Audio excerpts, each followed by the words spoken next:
like, how much are you willing to sacrifice to like achieve these goals? And it was like, the answer is like basically everything. I just only slept, ate, climbed. That was it. I didn't do anything. There was like no 21-year-old activities, no 20 Right. like none of the fun stuff. It was just like, I'm gonna like watch what I eat really, really well. I'm gonna sleep 9 hours a day, and I'm going to do these specific lifts for 16 weeks and see what happens. It's really boring is what it is. It's super boring. This is the Mental Mettle Podcast, where we explore how to forge mental toughness and resilience in every aspect of life. Welcome, I'm your host, Coach Matt Thomann. I'm an ICF certified professional coach with a background as a teacher, basketball coach, and athletic director. But my journey took a dramatic turn in 2020 when I survived both cancer and a stroke. Those experiences shaped my mission, help others grow stronger in every facet of life. Today, I work with athletes, coaches, educators, and anyone who believes that positive mental health is both achievable and a personal responsibility. This podcast is dedicated to helping listeners develop a positive version of toughness, one rooted in resilience, focus, and growth. Whether you're looking to excel on the field, in the classroom, or in life, this is your space to learn, grow, and take action. Join me on this journey, and together, let's forge your mettle. A paragon is a model of excellence, a standard by which others are measured, which makes it a perfect word for Olympians who embody dedication, resilience, and the very peak of physical and mental performance. With that in mind, we want to highlight our partners at the American Paragons Foundation. They're a nonprofit supporting Team USA athletes in underfunded women's and adaptive sports by helping them with career opportunities, media exposure, and real-world support beyond competition. Here at the Mental Mettle Podcast, we are proud to be collaborating with them and help amplify the stories and missions of athletes who deserve more visibility. Check out AmericanParagons.org to learn more. There are a ton of ways you can get involved that don't cost a dime. Welcome back, Metalheads. It's the Mental Mettle Podcast and your host here, Coach Matt Thomann. And I want you to think, when I say the word pro athlete, what comes to mind? And a lot of times it goes to whatever sport you're into. Like if you're, basketball, you might go to a LeBron James or a Steph Curry or something like that. If you're football, you might go to a Caleb Williams or whomever. We get these ideas of pro athletes, and the Winter Olympics have just concluded. And you might go with names like, a Lindsey Vonn or the Eileen Gu, or even the new ones that are, of the people that we just watched, Alyssa Liu, the USA figure skater. And when we do this, we think of individuals. And when we start thinking about what they do for a living and what kind of life they lead, we immediately go straight to, yeah, I would do it too for millions of dollars, right? Like I like LeBron, Caleb Williams has to play football, these guys, and not even those big in names, but these guys play in the NFL, NBA, MLB, and then your superstars at the Olympics. You're like, yeah, I know that they put themselves through a lot. It's hard on their body. They don't get to have this, have a very regimented life to be able to do that, but I would do it for millions of dollars.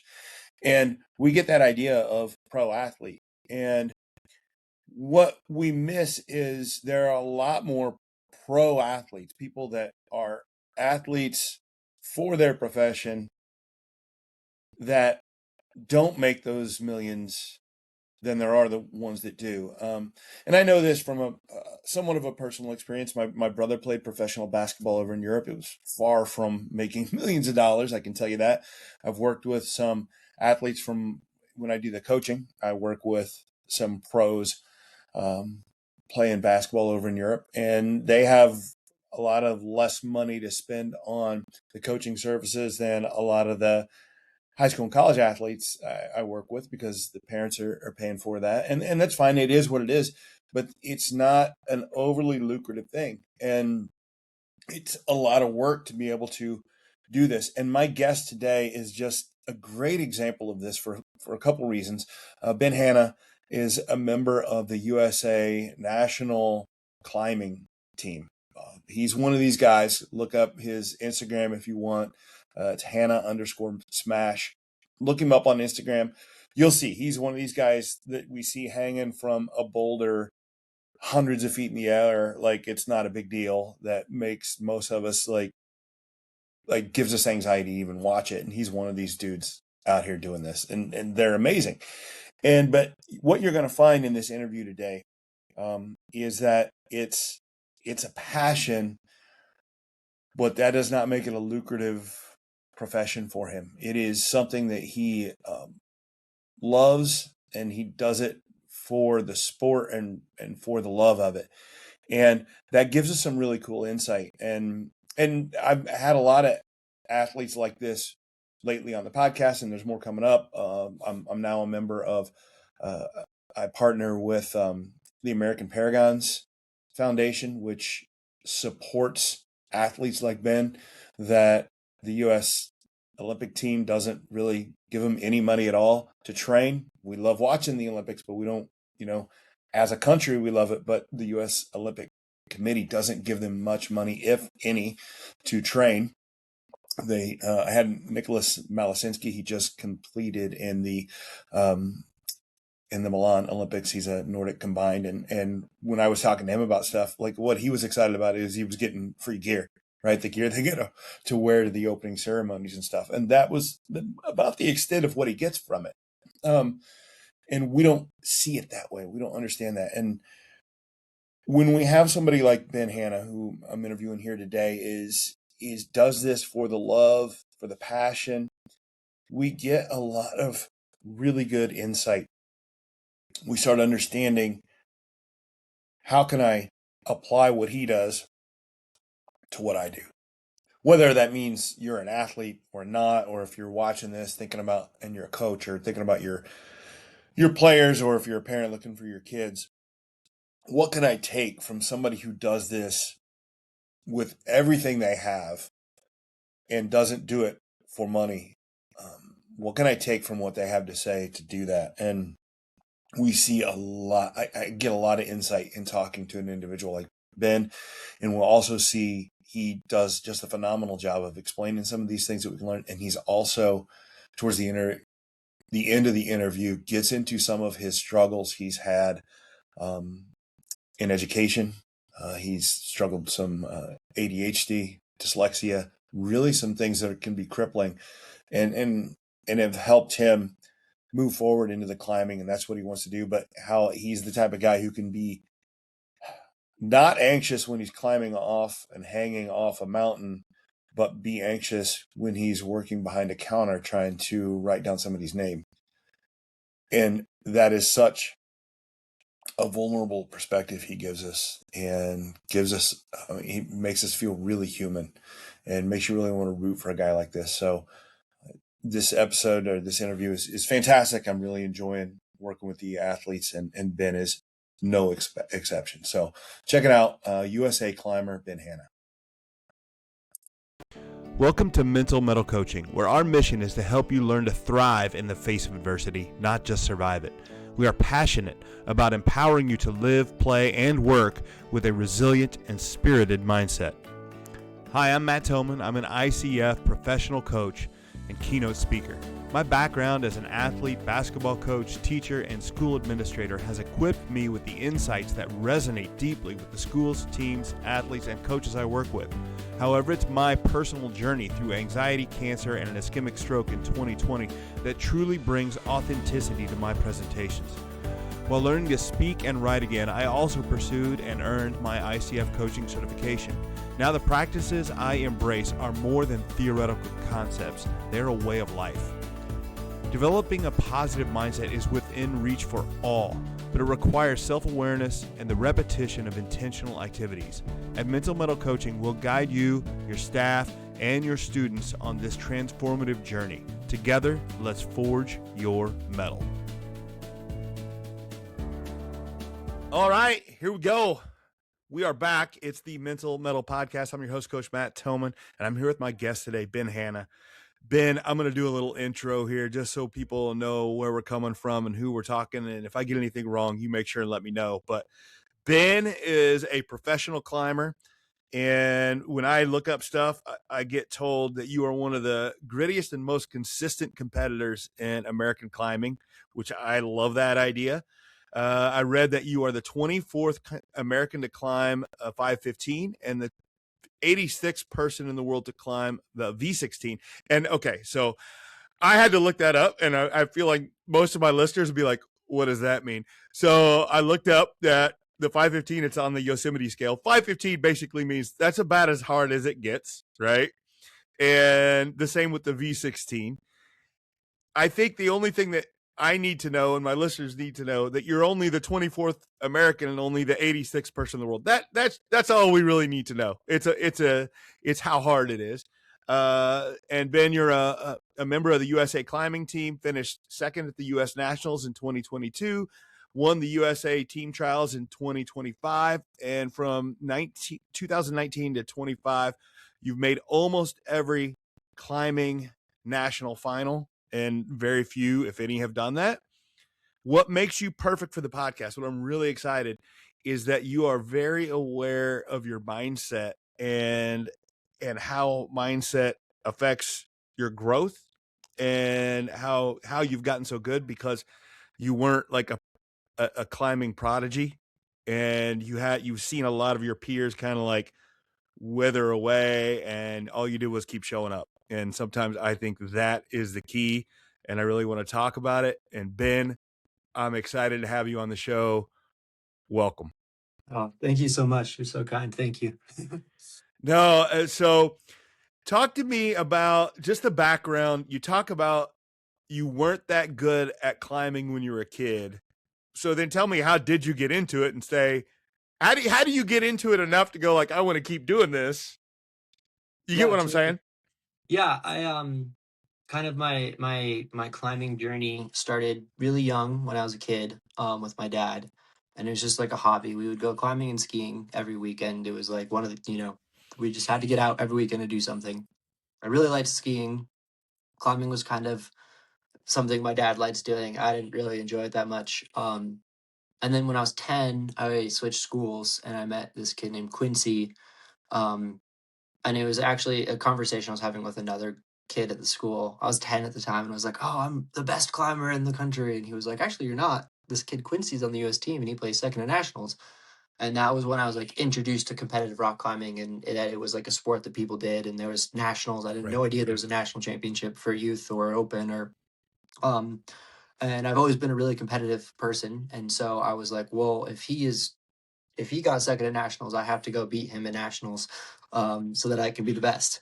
Um, so I joined the climbing team, and then me and Quincy ended up becoming best friends for years and years and years. And it was like this long journey of first it was regionals, and it was like, oh, I want to win regionals, and I didn't win regionals. And so like the next season I finally won regionals and I made it to divisionals, and then I was like the bottom of the stack at divisionals. And so it took me another couple of years till I was winning divisionals, and then made it to nationals.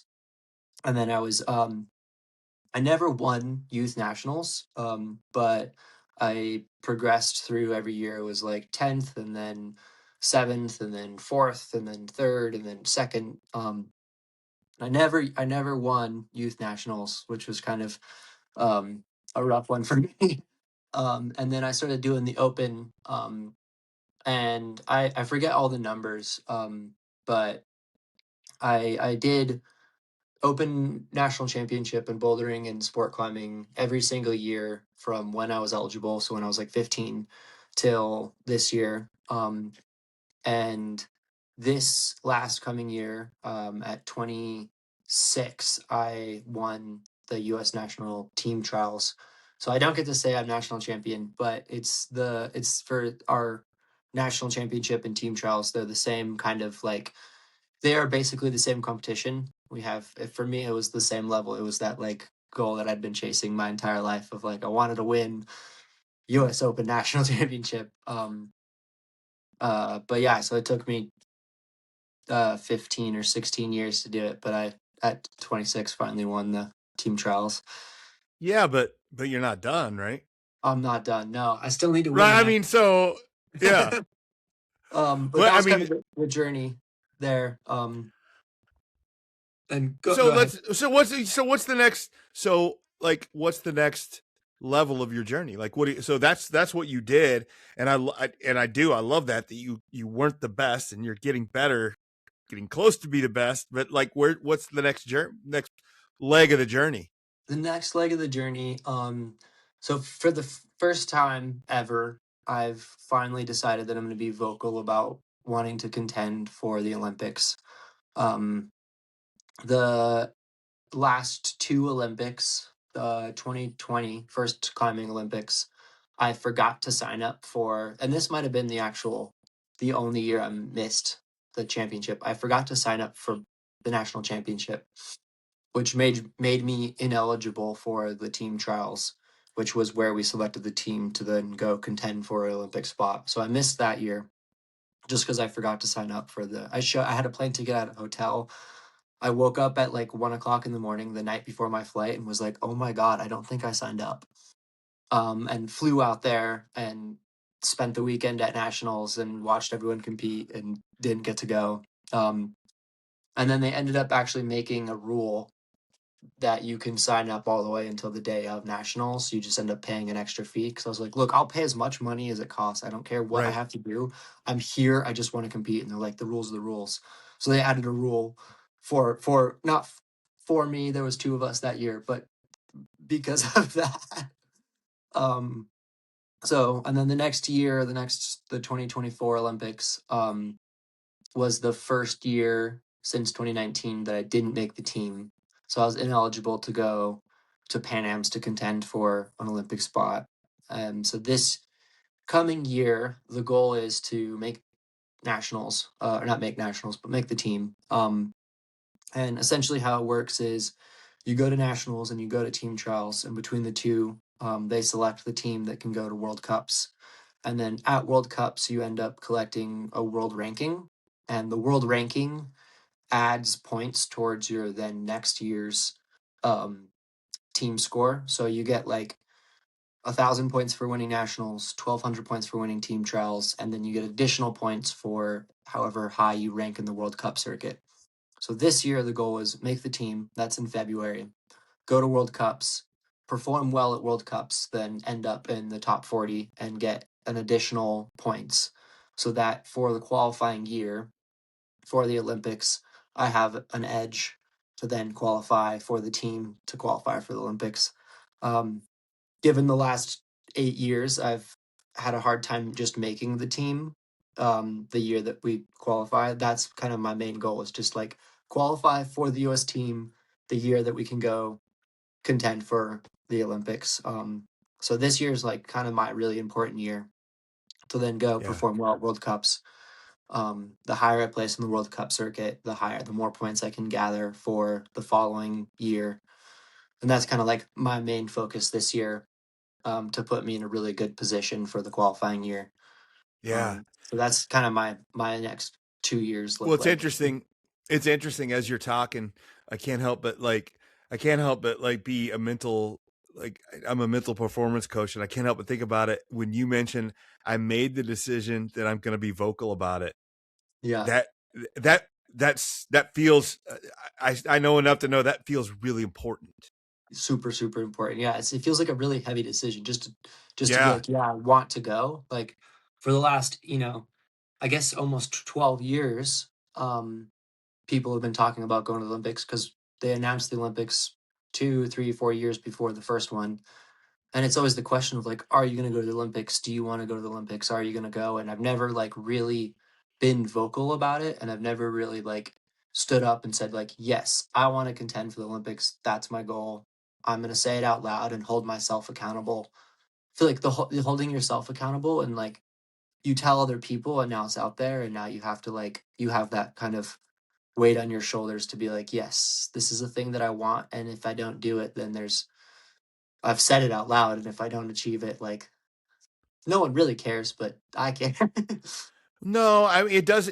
It's funny because then it gets into expectations, right? And Yeah. then and expectations can drive us, and they can also break us. So it's kind of like it's how you want, and that's going to be super important for you. I give you a lot of props for saying I'm going to be vocal about this. Something I'm going to do. That's Yeah. fantastic, and I Thank think you. that yeah, it does. It takes more courage than just say I'm not gonna tell anybody, and just Yeah. I'm gonna go do it. Right? It's Yeah. great. Totally. I love it. So one of the things I really want to talk about. So I work with a lot of I work with a lot of athletes that we really talk about the next play mentality, right? We make a mistake. What's the next play or whatever? And you can tell me where I'm wrong, but at some level, climbing is different.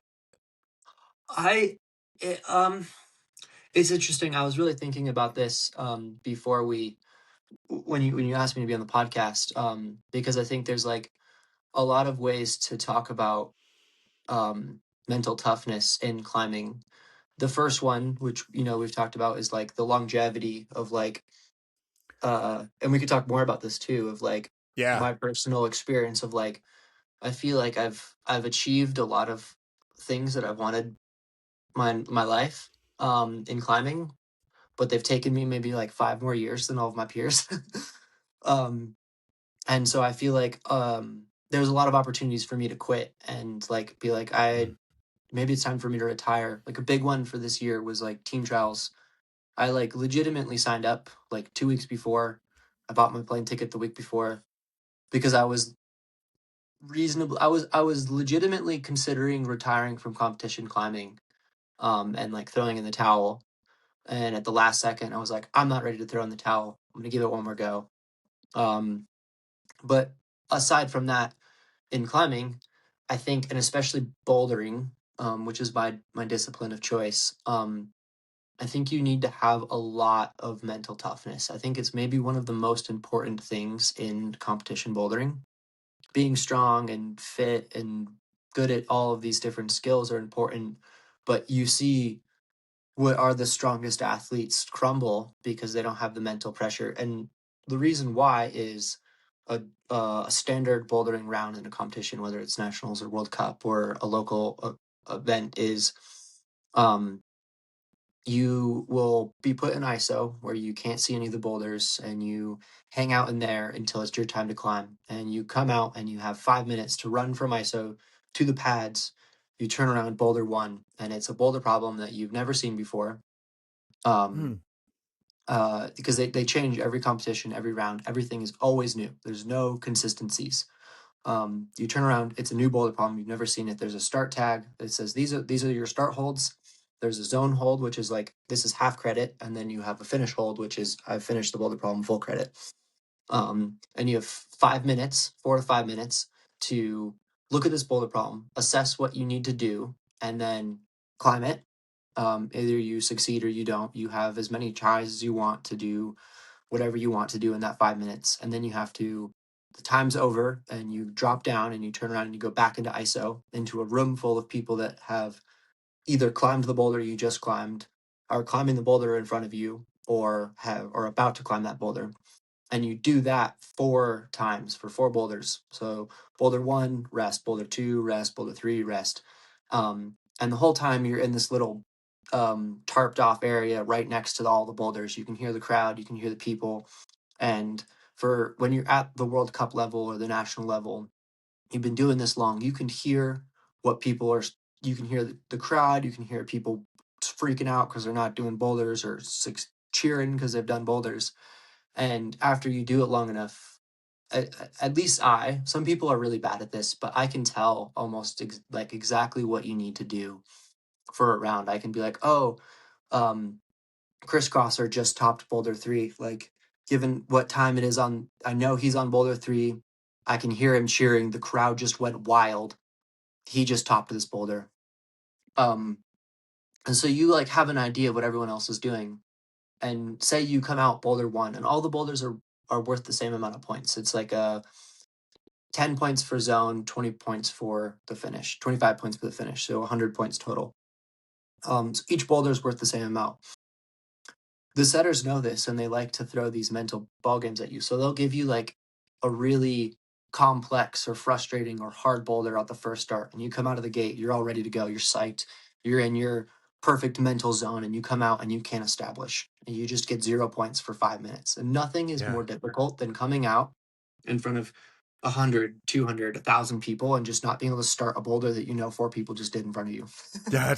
So here's the thing, Ben. Like, I didn't really understand what bouldering was, because here's where I thought our conversation on climbing was going to be like, I have a very, very limited knowledge about climbing. I was thinking like, the whole free solo, El Cap, and you got to know the exact route and be like, Totally. I know what my next move is. And I was thinking how important like visualization Yep. and how important that is. And I kind of thought that was the conversation we're going to have. Now I'm really intrigued, because this is more about what gets thrown at me and how am I going to respond. And it's none of that. It's like two completely different sports, same skill set, but completely different sports Completely mentally. different. Almost That's the great. complete opposite. Yeah. Now I'm jacked about this, because this is really cool. I didn't understand that difference. Yeah. Man, It is that so like mental toughness is it's so important. I cannot express enough that it's like the single most crucial thing. The amount of times that I've like made it to a final on my last attempt on my last boulder, just not established on 4 boulders in a row, and you're like, I have 1 boulder left. I want to cry. I want to throw my climbing shoes. I want to punch a hole in the wall. Like, I know people are doing these boulders. I can't. I have 0 points right now. And then you have to like, and then the timer clicks and it's like go time, and you're like, I'm fuming right now. I'm like, and you have to take that, shove it somewhere else, deal with it. I'll deal with it later. I don't care, whatever you need to do, but then go out and execute and perform on your last boulder. And like, it's there. You can really tell the different athletes depending on how they get to like boulder 4. When you're on the last boulder, how are they showing up for that boulder? mhm. How mentally tough are they? Because and that I think that is like uh that's the real show of like who's going to make it to the next round, is how do you perform on boulder 4 after not doing anything on the first 3 boulders. Well, so I want to. One of the things that I work on continually with the athletes that I work with is you have to be able to identify what you can control in a situation and how to let go of what you can't. Yeah. And I'm curious how that has to be something you think of at least some level on this bouldering problem. Coaches, do you dream of guiding mentally tough athletes towards a championship? Kids that are resilient, persistent, and unshaken by setbacks. Well, in today's world, those athletes aren't born. They have to be developed. Many athletes face significant challenges and risk burnout. So how do we foster that mental toughness without overwhelming them? Well, introducing the Ember to Inferno program, Building Mentally Tough Athletes. This series is designed specifically for coaches, offering a deep dive into your own journey of mental toughness and equipping you with practical tools to build confidence and belief in your athletes. Rather than just simply adding more adversity to their life, we focus on creating a strong foundation for mental resilience. You'll learn how to transform a spark of motivation into a blazing fire of toughness, using techniques that address challenges like social media pressures, athletic stress, and trauma. Don't just wish for mentally tough athletes, build them. Join the Ember to Inferno program today and ignite the potential in your athletes. For more information, contact me, Coach Thomann, at Mental Mettle Coaching. Generally, the consensus of this idea is like returning to neutral between every boulder.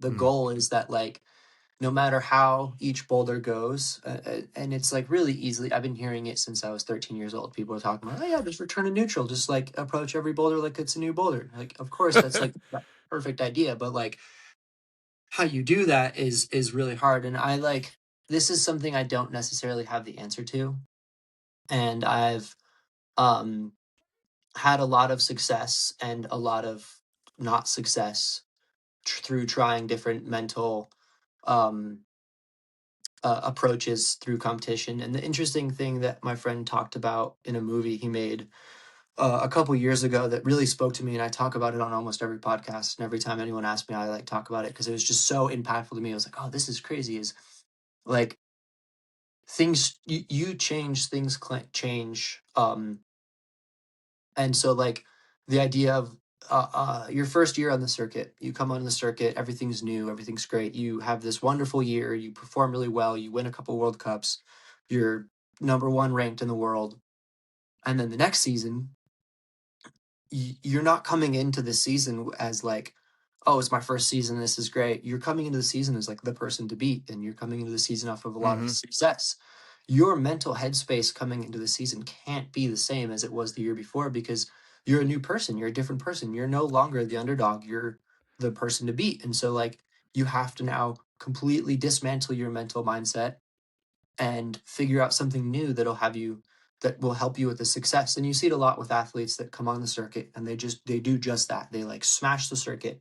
They have an amazing year. Everyone's like, "Oh my god, they're," and then the next year they like do okay. Yeah. And you can talk about it between World Cups even, like first World Cup of the season, you win the World Cup. You're like next World Cup of the season, it's no longer your first World Cup. You're like, you now have expectations. And what do you do with those expectations? You can't have the same headspace that you had 2 weeks before in the first World Cup because now you're like, well, now I want to win because I know I can win. I just won. And you get Yeah. 40th. And I don't have the answers. I don't think there is maybe an answer. I've kind of leaned into that idea of like every year I need to figure out where I'm at and what's going to be the most helpful and like bring me the most success. Because last year I had a lot of success going into team trials with this like, I'm here to have fun. I really almost didn't sign up. This is like, I want to be here because I want to compete. I like knew I could win. It's always been on the table for years now. I knew I could make team. That was something I've done years and years and years in a row. But I also was coming off my worst national result in like 6 years. And so I was like, well, but like now coming into this season, I just had my best comp of the year. I had a really good World Cup season. I climbed my hardest boulder.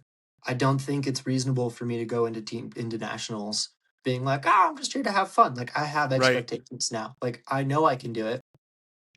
And I can't have the same mindset that I had a year ago because pretending like I don't care is not going to work. I can't just pretend like I don't care because I Right. care. No, it's interesting because you say that, as you say that, I'm thinking that like our mental toughness does not happen in a vacuum. So you can't just read one book and say, oh, here's how to be mentally tough. It's why I love what I do in the fact that it's always changing. And some people ask me like, how do you teach a kid this stuff and mental toughness? I'm like, look, I have these ideas, but it applies to every kid, to every kid differently, and that's what they have to figure out. So that's something when you talk about having mentally toughness, it's that mental gymnastics you have to do to figure out, okay, well, how do I need to approach this in the best way that's going to make me successful and focus the way that I need to. And that's, like I said, it's always a moving target. Yeah, exactly. It's a moving target, and you're the person that's moving. You're the one moving. Absolutely. Yeah. But regardless, I think that regardless, and you've said that and what you said, but you do have some of the things are non-negotiable and some of the things stay the same. Yeah. In the fact that like you've mentioned, you have a refusal to quit and you're just keep showing up. Yeah. That doesn't necessarily change, does it?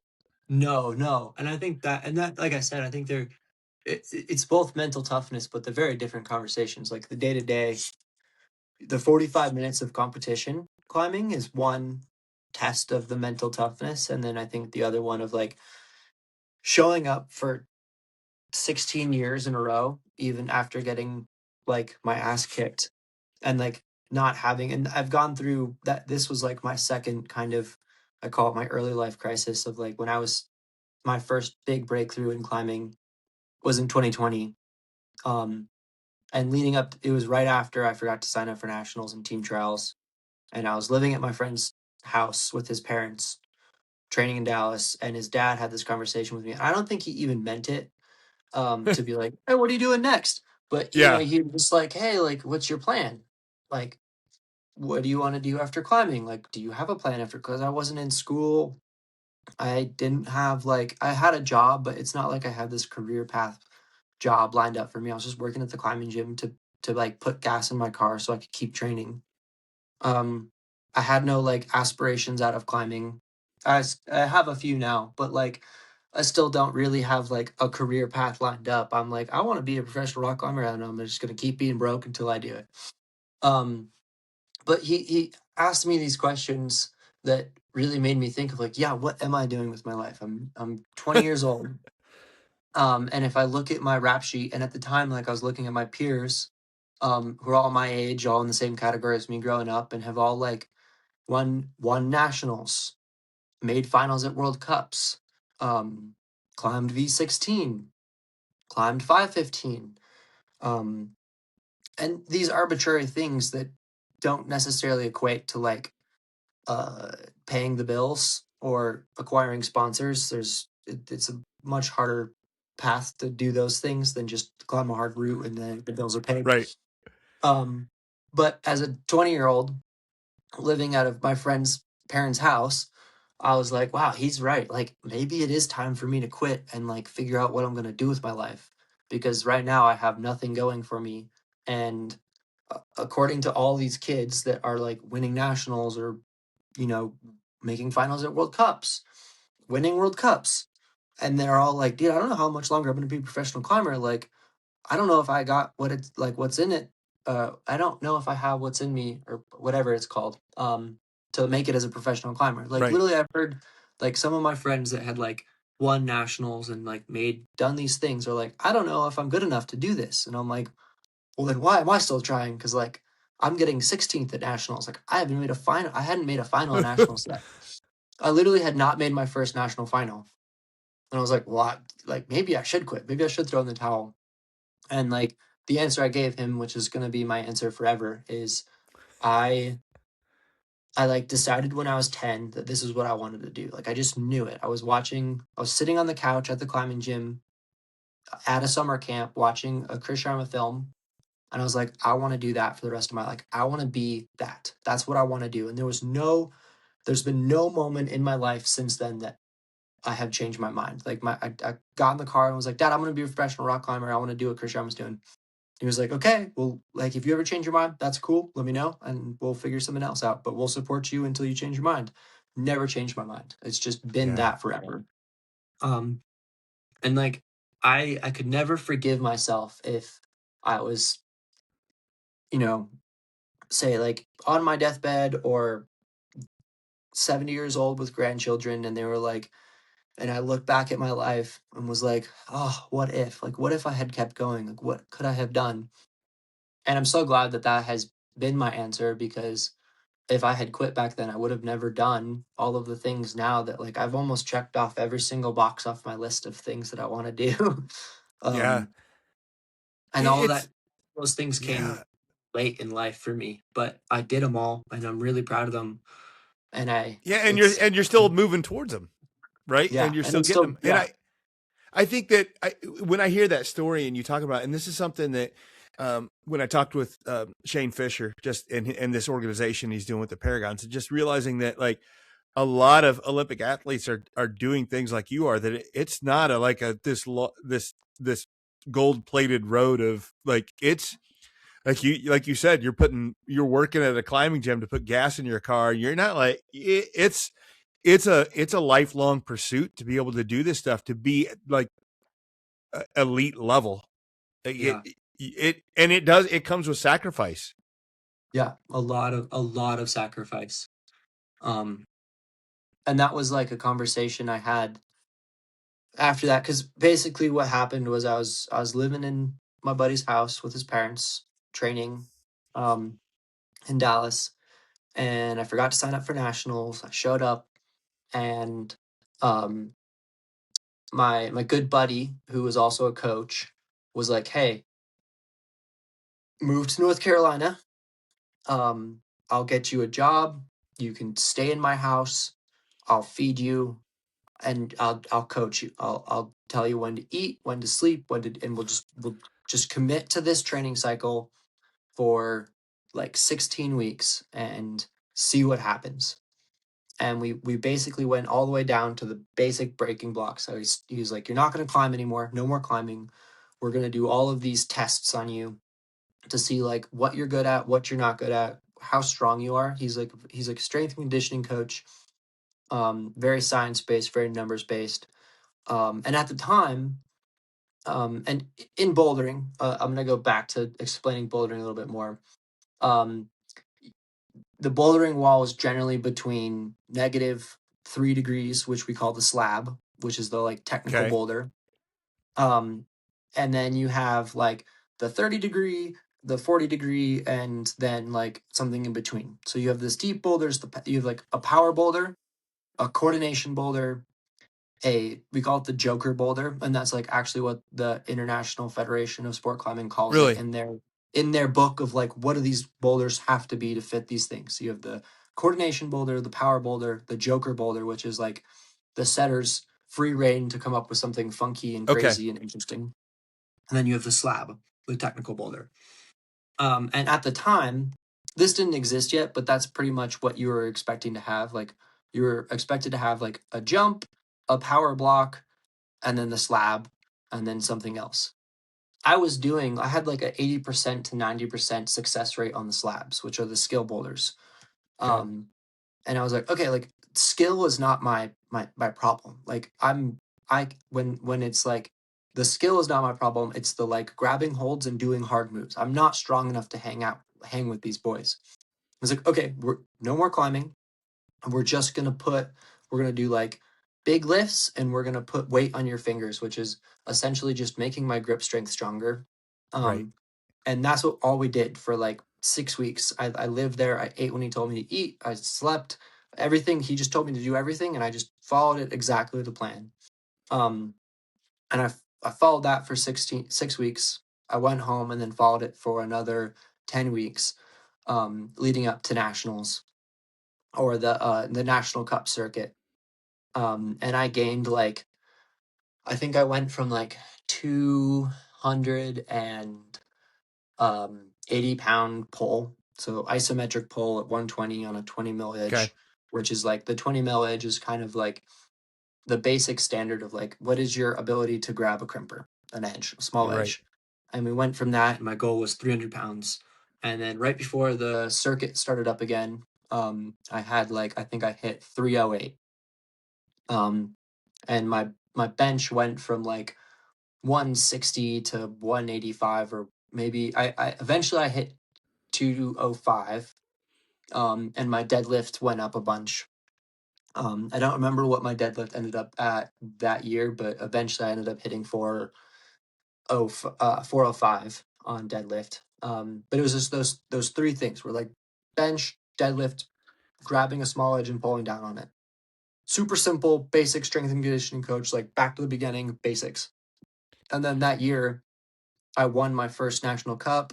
I placed third at the second one, fourth at the third one, and then like seventh at the last one.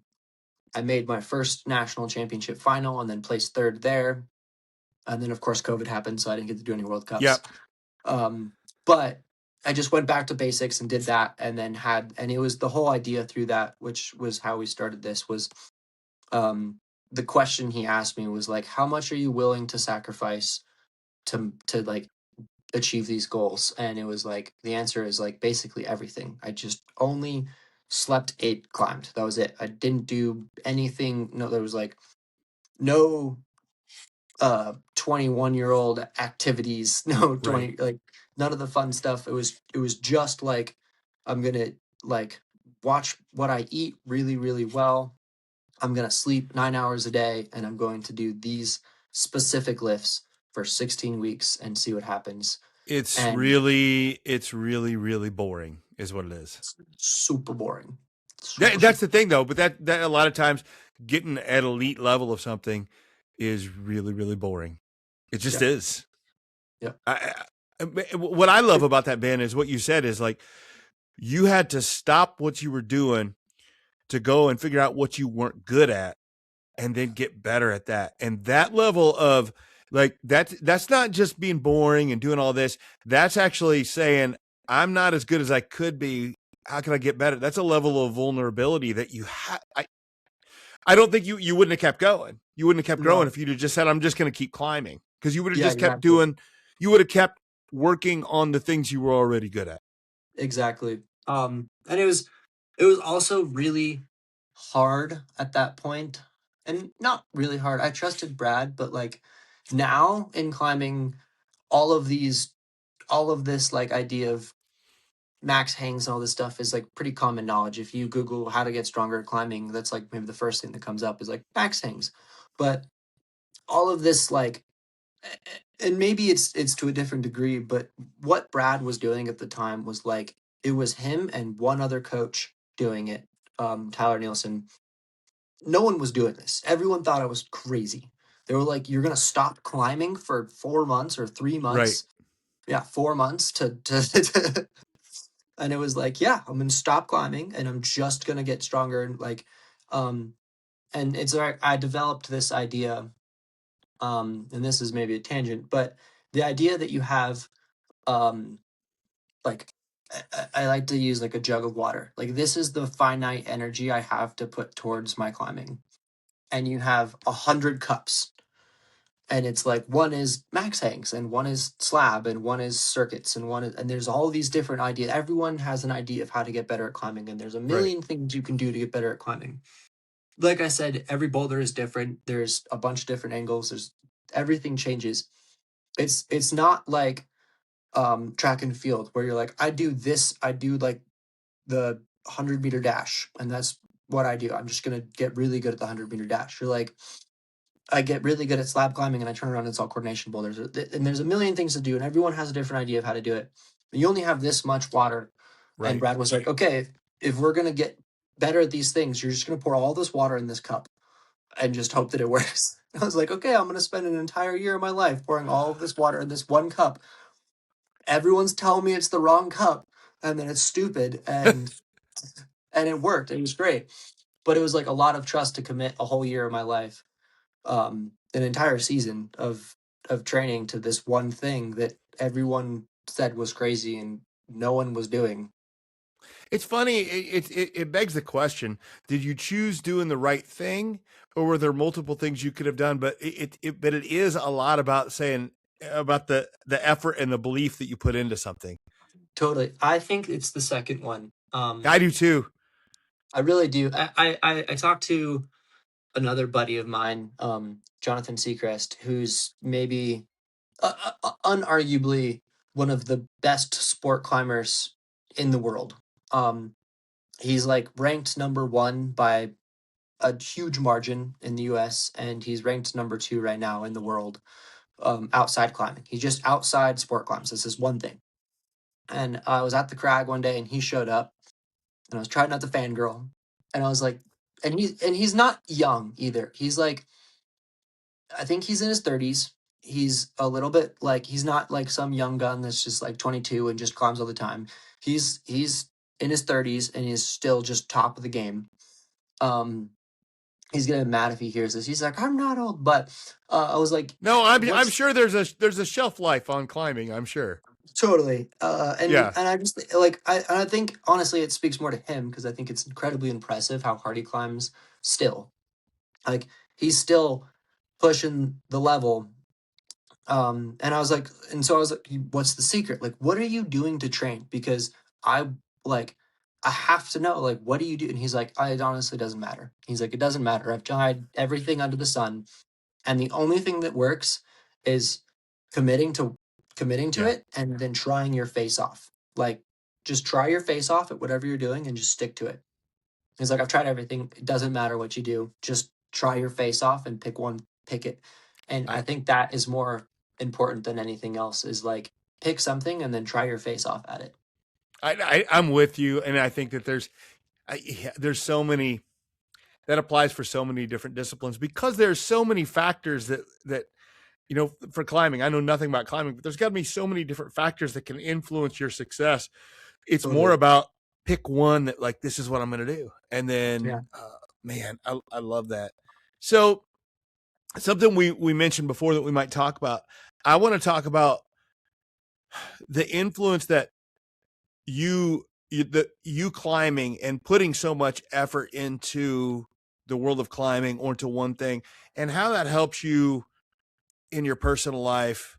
And and just, I love the idea, because we're talking about you sacrifice a lot, and it means that you may not have this career path all like for what you're going to do after, but there's a lot more to life than careers. Totally. And I'm just trying to figure out what kind of person it turns you into to be this kind of climber and this elite climber that's putting so much into it. If that question makes sense. Totally. I mean, I think that there are pros to being a professional athlete. I notice it.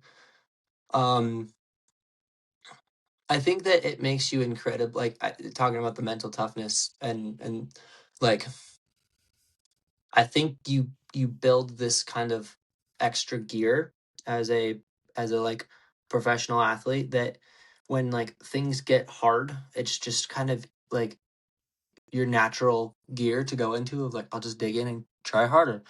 Like when things are hard, it's like, oh, okay, it's hard. We'll just keep going. Um, which I a coach I really look up to had talked about that as like the benefits to like putting your kids in sport at a young age of like it doesn't just build really good climbers, it also builds people that are like extremely successful in life because they're able to just like deal with adversity really well. I think it sets you up in success to deal with adversity in your life where if you say choose to, when things get hard, you have that default of like, okay, like things are supposed to be hard, I'll just try harder. um and then there's the negatives of like uh, talking about the sacrifice.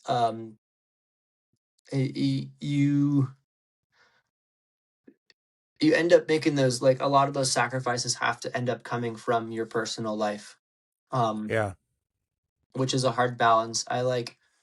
I played with that a lot in my early 20s when I first moved to Salt Lake City, um because I was just kind of like, I don't know if I was angry is the right word, but like I just had a really hard time being like, I'm chasing these goals and I'm saying no to like having all of these social, like all of the experiencing the rest of what life has to offer. And it's like,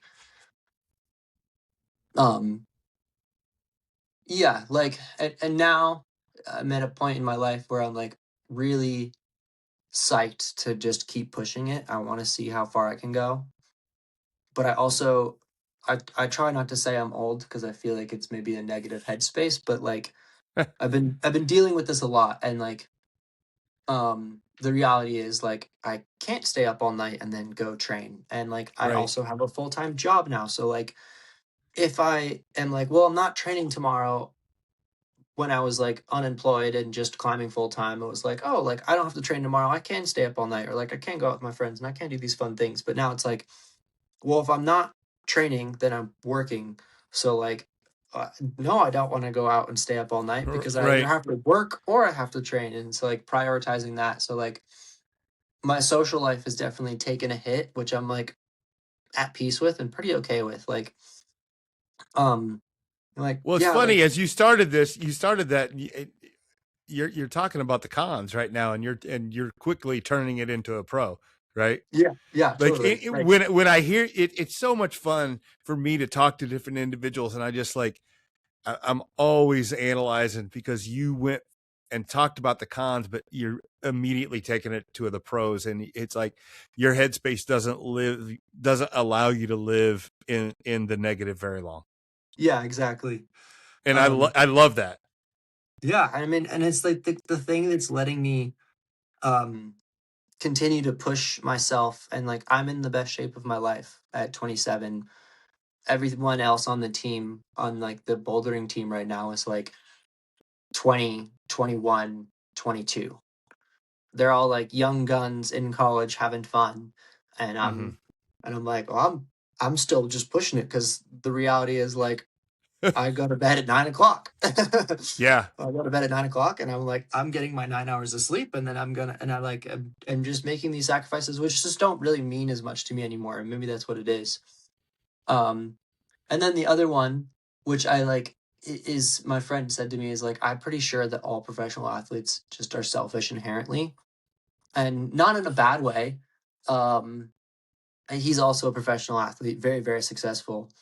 And I'm like, you're totally right. Like we all are very selfish. And I think that's maybe like one of the downsides to it, is like, to be a professional athlete, you have to be selfish. You have to put yourself first and be like, no, I'm doing this. Like I'm going to go to the gym and I'm going to do this for 8 hours. Or no, I have to go to bed because I want 9 hours of sleep so that I recover, so that I can do it again tomorrow. And like, I think disciplined is the better word than selfish, though. disciplined. Yeah. And yeah, totally disciplined.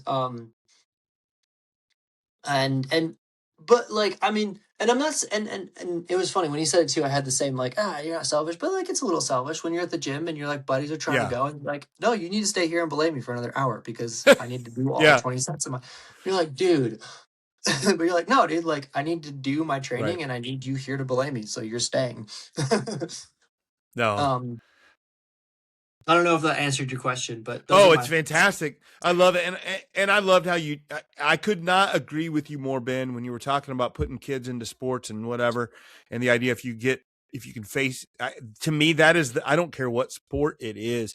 For youth athletics, the point is to help them face adversity and learn how to deal with adversity. That's the point. And that's what and because toughness translates, right? If you are good, if you can take toughness from one area, it applies to somewhere else. And it just does. It's what bothers me so much about a lot of the things with youth athletics and the parents trying to make it easier. Don't make it easier, make it harder. That's the whole point. Your athlete probably spends hours working on the specific skill set they need for their sport. And they probably spend hours in the weight room building their body. But how much time do they spend intentionally training their mind? Well, building mindset is the key to bridging the gap between the skills that we see and game execution. Well, Mental Mettle Coaching provides individual programs that can help your athlete develop this third and crucial skill set. Like that's my favorite saying is, and it's like sometimes helpful for me, but mostly I say it to other people, like when like either when youth athletes have a hard round, or when like friends of mine, usually it's like, the up and coming generation, or like have a terrible competition and they're just heartbroken, and it's like, honestly, like winning it just breeds like negligence. It does. Losing makes you stronger and makes you hungry, and that's like, you don't learn anything from winning. Yes, winning's great. We all want to win, but like all of the learning is done when you lose, or when you're heartbroken, and like you have the bad result, or you show up and you're unprepared. That's when you like are tested. And part of why I think I've been in it and able to stay in it so long is like, I never won youth nationals. I didn't have all the success as a youth kid. And I was great. Like, to say I wasn't a prodigy, I don't like I had a very successful, and I have a youth career of like, I made a bunch of finals. I was always on the podium. Sure. Like I had a great, super successful youth career. Like it made sense for me to go try open, and like I was very talented. But also, I never like tasted that victory. I never had that win. And so it kept me hungry. I was just like constantly so hungry that like it was easy to find myself at 26 still doing it, because I was like, I'm still hungry. Whereas like I see people sometimes have a lot of success in youth, have a lot of success immediately on open, and then have adversity, and they're like, I don't think I'm built. I don't know if I want this. And you're like, like you get to a certain, you go like 17 years of just being the best, and then you get to that stage, whatever stage it is, and you're no longer the best, and it's like really hard for them to cope with it because they didn't have to deal with it when they were a kid. They just Right. won everything. Well, I think that the goal is not about winning. It's about enjoying loving the process. Totally. I mean, but that's the thing. If you win everything, you don't enjoy the process. That's the downside. And I'm telling you, that's what's so great about it. So we're running short here on time. So I'm going to ask the last question. Same question I ask every guest at the very end. What's the question that I didn't ask you that I should have, Ben? Ooh. Yeah, I guess to start from the beginning, some of the like a couple members of my family have dealt with anxiety and depression and ADHD and all these different things. And growing up, I watched them and um, didn't really get it until I was like forced to kind of take a break from climbing. And it wasn't even the first time, but like the fifth time or sixth time that I was like, I'm noticing a pattern that like I am like extremely unwell when I'm not like exercising 24/7. And then looking back at it being like I my like gym habits are I wouldn't say extremely, but they're like uh maybe over the top. Right. And like one of the things that really helped me notice that and like which kind of really brought this to the next level was um my girlfriend moved to Salt Lake City and moved in with me. Um and not only was it like now living with my partner, but also we only have one car, so we like had to share a car. And she was like, "Yo, your gym habits are like wildly absurd." Yeah. And I was like, I didn't really think about it until then. I was like, "Oh, you are right. Like, I will at 8 o'clock at night just get up and like be like, I'm gonna go to the gym." And she's like, "For why?" And also, where was that on the calendar? And I was like, "Oh, it wasn't on the calendar. Like, I just know I that I just need to go to want the to go. gym." Um, and it all like I forget. I'm missing the word, but culminated in realizing that I've been like self-medicating. um for sure I have ADHD, which I think has part of the reason why my scheduling and gym Right. habits are the way they are, Well, but also like it might also be why you missed a very important sign up, Ben. Not to, yeah, I mean, no, 100%. My yeah. my which we can talk about the ADHD more, but it's Well, I mean, hilarious. I'm sure that's part of it. Well, you understand, Ben. I used to be a teacher, so I'm pretty good at picking up the signs. So Yeah. yeah. No, that's it, 100%. If I'll get to this funny tangent in a minute, but not only the ADHD, but like also the anxiety and depression that I think I've been just like self-medicating and ignoring for like 27 years. Um, through just like if I go to the gym and work out, you get dopamine, which is Yep. like the number one way of That's combating depression is just yep. dopamine. And I was like, I listened to a Huberman podcast and was like, oh my god, I'm just I'm just like self medicating with dopamine by just going to the gym. And it's like, yeah, 9 o'clock comes around and I feel terrible. And I just know that like, oh, if I get up and I go to the gym and I work out, like I'll feel I'll better. feel better. Yep. And it's like not part of the training plan. It's not part of like this end all goal to be a professional athlete. It's just like I need to go to the gym because I feel terrible. Because I haven't worked out today. I'm jonesing. That's what it Yeah, is. yeah. It's like Yeah. I need my I need my medication. Yeah. Um, and like I don't know like how much it's helped or hurt me in my like journey of climbing. I just know that like I definitely struggle, and I wouldn't even say struggle, but definitely like have anxiety and depression that comes in waves, and that like I have been self-medicating through climbing and exercise, and that's probably why I love being at the gym all the time is just because like I it's just dopamine. And like I've You found know, that I can get free dopamine by exercising. it's interesting.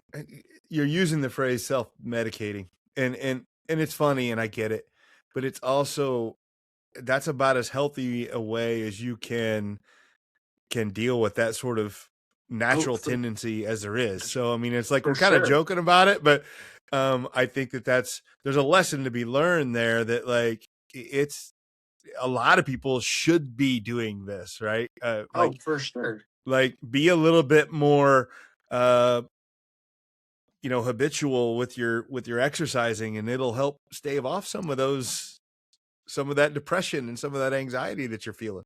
Yeah, 100%. I mean, I feel like I'm lucky to have like been able to do it via that direction, and has just found climbing so early. And like, I mean, it definitely, like, I started the podcast with every weekend me and my dad would go out skiing and climbing, which was 100% my dad self-medicating through. And it was like, my mom talked about it too. She was like, if like, that's how this all started, was like, my dad would take me on the weekends. He'd work all week, and then on the weekends, like, we would go climbing and we'd go skiing and we'd go do something. It was like, we had to get out of the house and we had to go exercise. And my mom's like, yeah, dude, like, I kicked you guys out of the house every weekend because your dad was an asshole if he didn't, like, and she's like, kidding by no. that. My dad's not an asshole. He's one of the most lovely, caring, wonderful human beings on the planet. I love him to death. He's amazing. But like, he needs to go climbing every weekend because he is the same as me. He like, if he's in the house doing nothing, he loses his mind. And I'm like, oh, like, I now get this. And as far as the like ADHD goes, my funny tangent is currently I work at the climbing gym in Salt Lake City, and 2 days I set, 2 days I work the front desk. The reason being, working the front desk is like, setting is inherently super physical, and you end up climbing, so it makes it harder to train. So I was like, I'll work 2 days at the front desk. And my entire life, I've known that I've had crippling dyslexia and also ADHD. And recently, I learned that the dyslexia also translates to like, it's audible as well. So like, I can't really hear letters. And I said, and we talked about it, I was like, I can't read. Funny fact about me, I can read. I read really slowly. I have a hard time reading, but hearing letters is so hard for me. As soon as you start spelling something to me, I'll pick up 1, 2, and then my brain can't make the connection between, like, it just can't hold more than 2 letters at a time. And to like turn them from a sound to a visual thing. And so working at the front desk of a climbing gym, it's the easiest job in the world. It is so easy. I just like, and maybe it's just that I've done a bunch of other more difficult jobs, and like, I'm a professional athlete who's like, my tolerance of like how many things I can have come at me, and my stress threshold and like mental toughness is so high or higher, that like, working at a front desk is like, this is super chill. It's literally like the easiest job ever, except for the fact that 99% of the job is people come in, and I'm like, what's your name? And they tell me their name, and I have to spell it or ask them how to spell it because I can't spell. I'm like, what's your name? Can you spell that for me? And then they rattle off a bunch of letters, and then I'm like, can you spell it any slower? And so what is like one of the easiest jobs in the world turns out to be extremely difficult and frustrating for me, because 99% of it is either spelling people's names or them telling me letters, which like my coworker next to me is like, and I'm like, okay, I got MI. I need you to give me the next one real slow. I can't tell you how much I feel you at this moment, because I would have been, at one point early in my life, I was like your coworker, and then after my stroke, I became what you are now. And like, because when somebody tries to spell something to me really fast or give me a bunch of numbers really fast, that connection it's not there anymore. It's not there. So yeah. I feel so I have a lot of empathy for you right now when you say that, because it was like that, and and that sort of thing. It seems like a little thing to somebody, but that gave me all kinds of anxiety to feel like you'd be like, people are going to look at me like I'm an idiot because I can't spell a name. And it's like, it's nothing you can do. Yeah. So It's funny. I'm just telling you, I feel you. I feel you, man. I know where you're coming from on that one. It was definitely really anxiety ridden for a while, and then I kind of Yeah. just got it, and I was like, I just don't care what people think. Like, I'm just gonna ask them to spell it as many times as I need them to spell it, and they're just gonna have to wait here until I figure out how to spell their name because they can't go anywhere. Well, okay. So I know we're kind of running out of time, but it's prompted a question that I have to ask here. Yeah. I'm guessing then that school was difficult for you. School was really, really difficult for me. And And the question is, hold that thought. Does that help you like deal with things being harder? Like, is that in some way, shape, or form helped you get really good at climbing? Because we talked about like toughness translates, right? Totally. I want to say that like it made climbing more accessible for me because I just like I had this thing that I was good at and that I loved and that I was like sure that I was going to do for the rest of my life. And so like I don't think that I developed any maybe like mental toughness or like I don't think that it was like this really hard thing that I had to go through and then it made me tougher as much as this thing that I just hated and was just like just mediocrely okay at. And like I'm not gonna be a hater and say that I like it. School was tough because reading was hard and like Right. traditional learning is really hard for me. And I think it's partly ADHD, partly dyslexia. It's not just the dyslexia; it's partly the ADHD. Like they always talk about like the fact that like when you're hyper focused on something, you're really good at it. And I've Yeah. experienced that in my later life. Like I have found things now that I really am passionate about that are really hard for people and that I'm really good at. And I found myself like um this is a crazy one is like day trading is something I'm not profitable at. I'm not successful at it yet, but I got kind of psyched on and I wanted to learn how to do it. I was like this is and it just immediately clicked. Um it was just like watching the market move was one of those things where like my brain got it and I was like this makes sense to me. This is easier than anything I have ever learned in school. I get it. I failed every online class I've ever taken in my entire life because of my ADHD. Yeah. Like I failed an astronomy class where like literally half the class was just talking about the uh I forget what they're called, but the shapes the stars make, the like Big Dipper, Little Dipper, like it was an easy Oh yeah, class. the It was like constellations. yeah, the constellations. Yeah. Oh Like I was yeah. like, Yeah. he needs one more credit to pass high school. We'll sign him up for this class. Like it literally just doesn't matter what it is. And I failed that class so hard. And the reason being, I just didn't care. And so I Yeah. like took the first chapter and I did it. And like we signed up for the class. I did the first chapter. It was like whatever, 5 minutes. And then I didn't open that class until the deadline of the day. And I was like, oh, I have 4 months worth of work to do. And then like there was another class that was like history, Middle Eastern history part one. And same thing. Like I went to every single lecture and took notes in every single lecture. And it was like half online, half in person. And I just like didn't open the online segment until the day the final was due. And my teacher walked up and saw me just like hammering out my essays.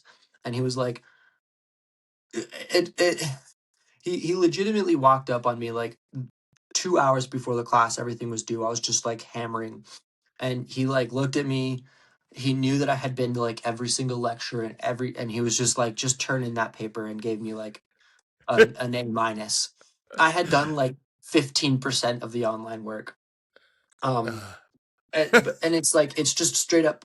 I've known this, so I like never signed up for any online classes. People are like, you can learn anything online. I'm like, I can't do it. I just won't do it. I like know that I won't do it. I know that I can't do it. Right. But when I like got psyched on day trading, I like had a flight to China for a World Cup, and I was like on the flight. I had downloaded the video, and I was like on this flight for 12 hours straight, taking notes with a highlighter and like color coordinated. It looked like when you like the old like Right. movies in high school and the girls have the fluffy notebooks with all the color coordinated everything. Yeah. Everything's in cursive. That's what my notes looked like. And I was like, I looked at them the next day and was like, oh my God. Like, I had no idea I had this in me. And it's because I was hyper focused. It was something I wanted to do. And it was like on my own terms, which I thought was just hilarious. Because Well, I mean, I'm quite certain that you're somewhat hyper focused on your climbing too, which is exactly. it's taken I love the idea anytime that we take something that's seen as a negative and turn it into a positive, Totally. which is like, that's life, man. So, Yeah. man, Ben, this has been fantastic. It's been a Thank you great so much for having me. conversation. I'm so excited for you and getting it out there and being vocal about making up, getting it to the Olympics. And I wish you all the best in the world. And I hope you figure out the kind of perspective you want to have to keep rolling. And I'm excited for you. Thank you so much. I really appreciate it. It was great talking to you. Thank you, Ben. A paragon is a model of excellence, a standard by which others are measured, which makes it a perfect word for Olympians who embody dedication, resilience, and the very peak of physical and mental performance. With that in mind, we want to highlight our partners at the American Paragons Foundation. They're a nonprofit supporting Team USA athletes in underfunded women's and adaptive sports by helping them with career opportunities, media exposure, and real-world support beyond competition. Here at the Mental Mettle Podcast, we are proud to be collaborating with them and help amplify the stories and missions of athletes who deserve more visibility. Check out AmericanParagons.org to learn more. There are a ton of ways you can get involved that don't cost a dime. All right, so in listening to Ben Hanna, we get, and I said at the beginning of the interview, he does things in his athletic career that, in the world, less than 50 or 100 people have done. We are talking about, and what's funny is he talks about his struggles to be successful in the sport, but he does things that less than 100 people in the world have done. That's unbelievably elite, and yet he still struggles with it. And that's how hard it is for us to know the people that are at the top level. And it's such an insightful way to look at it, and somebody we can really learn from. And there's several ideas that I picked up in listening to Ben talk about his sport. The first idea, return to neutral. His idea that we have to return to neutral no matter what happens. And talking about how making a mistake or having a struggle on one boulder or one climbing sequence, and how you have to get another shot at it, and you're really upset, you've really failed, you've made some mistakes, you don't have any points, and the timer goes and you have to reset and do it. And the idea of returning to neutral and control what you can in the moment and be mindful of what you need to do in the moment is so powerful. It's good for every athlete and honestly every person. We have to be able to, despite what happened previous and despite what the outcome might be, we have to be able to return to neutral, refocus, understand what we need to do to be successful, and focus only on that. Skip the noise, skip everything. Very difficult, very hard to do, very useful.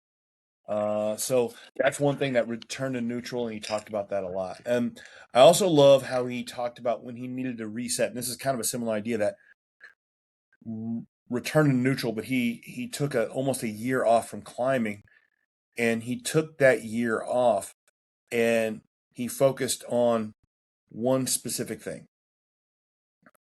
And that one thing he decided to focus on, that decision he made to focus on that, was based off of what he wasn't good at. The idea of being vulnerable enough to recognize what you weren't good at, and then start a training program built completely on that idea, is so useful. And it is one of my ideas of what mettle is about. And when I go and speak and I talk about 100% metal, I have this idea that you have to recognize two things.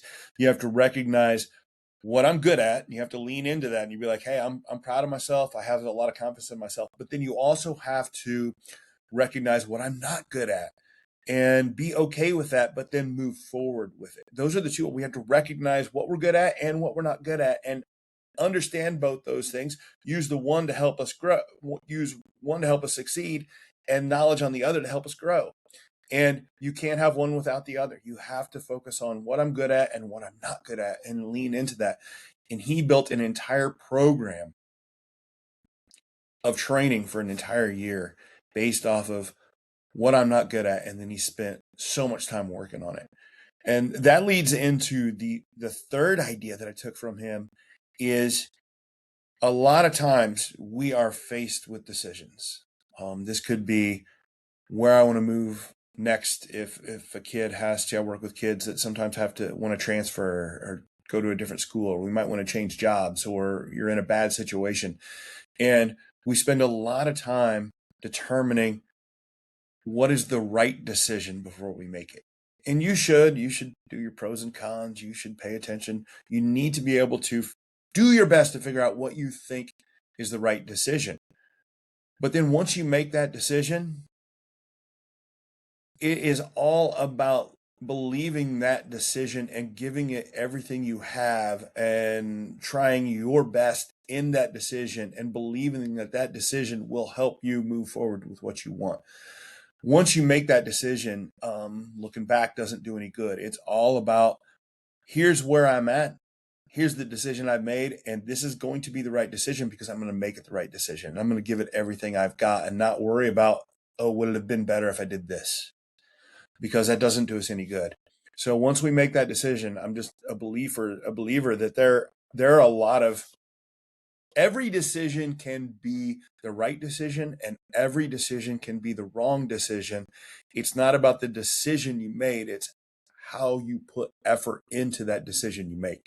That's the difference. And that is something we have to learn as we move forward, trying to get better.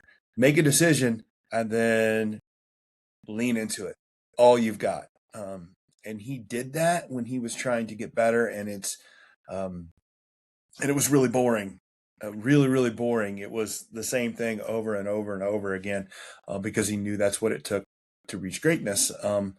But he could have picked something else and still been successful, but he chose this thing and gave it all it's got. And then the last thing, his idea on, he really struggles with dyslexia, ADHD, and struggles like that. And just his recognition on that is an issue for him, and that he knows his medicine is action and getting to the gym and working out. And I think that a lot of times that action is the antidote for anxiety. And, the devil's, idle hands are the devil's workshop and all that. Like, it is, again, it kind of goes with what I just said. Once you decide this is what I want to do and I want to move forward, then put action into it, put work into it. And I've found that as I'm somebody who's sitting at home working, a lot of my business is sitting here at home, making content, doing coaching sessions online. And I used to be in a job where I was seeing hundreds of people every day, and I love that. And I don't do it now. And so I have the tendency myself is sitting at home. Sometimes I can get kind of anxious because it feels like I'm not doing anything. I'm not being a part of something. So I have to manufacture that thing. And I have to say, well, what am I working on? What am I trying to get better at? Who am I talking to? What am I doing? I have to be very intentional with this.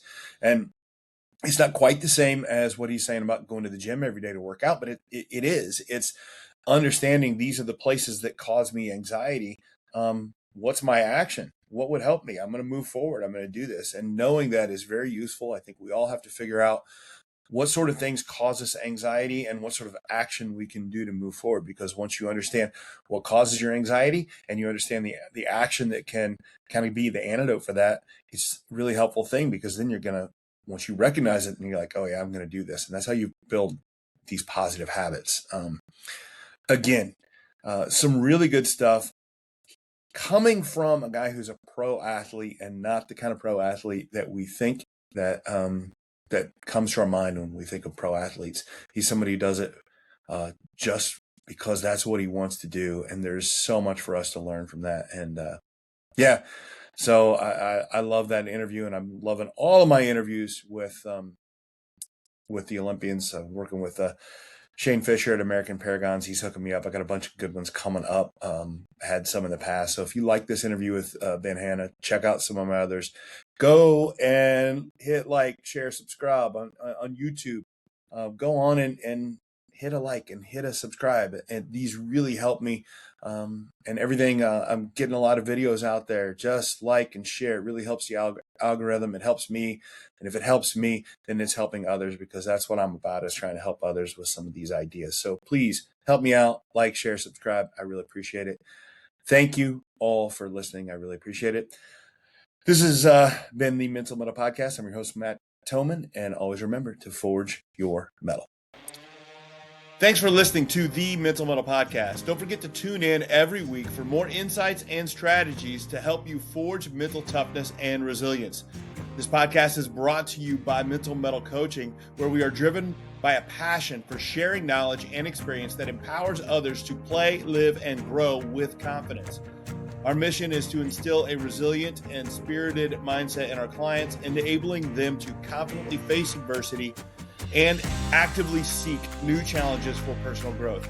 At Mental Mettle Coaching, we offer individual coaching, group coaching, and professional development for schools and businesses. Whether you're an athlete, educator, or professional, we're here to help you unlock your potential and thrive in every area of life. Until next time, keep growing, stay resilient, and always remember to forge your metal.